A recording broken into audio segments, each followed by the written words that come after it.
நானும் தொடர்ந்து ஒவ்வொரு மேடையிலும் நம்முடைய சாதனைகள் டேட்டாவோடு சொல்லிக்கிட்டு இருக்கிறேன். செஞ்சதை கூட நம்மால முழுசா சொல்ல முடியல. அந்த அளவுக்கு ஒரு மிகப்பெரிய பட்டியல் இருக்கு. நம்ம திட்டங்களால பயனடைந்திருக்கிற எண்ணிக்கை மட்டும் சொல்ல கொஞ்சம் கேளுங்க.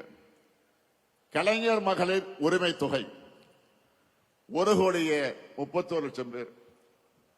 காலை உணவு திட்டம் 19,34,000 குழந்தைகள்.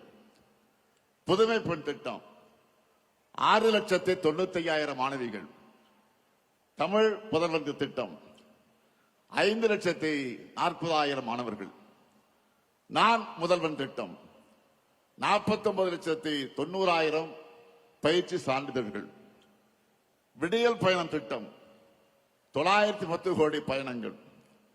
மக்களை தேடி மருத்துவம் 2,56,00,000 பேர்.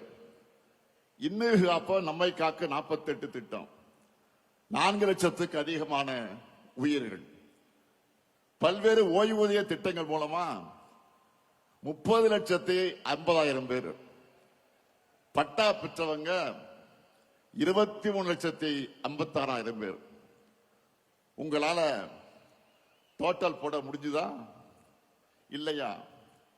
இன்னும் ஏராளமா இருக்கு, பெரிய லிஸ்டே இருக்கு. ஆனா அதையெல்லாம் நீங்க டோட்டல் போட்டு மக்கள் கிட்ட சொல்லணும். இப்ப தெரியுதா ஏன் நான் அடிக்கடி வெல்வோம் 200 வெல்வோம் 200 சொல்றேன்னு? இவ்வளவு செஞ்சிருக்கிறோம். 200 தொகுதி உறுதியா இல்லையா? கேட்கல. உறுதியா இல்லையா? 200 தொகுதி உறுதியா இல்லையா? மகிழ்ச்சி.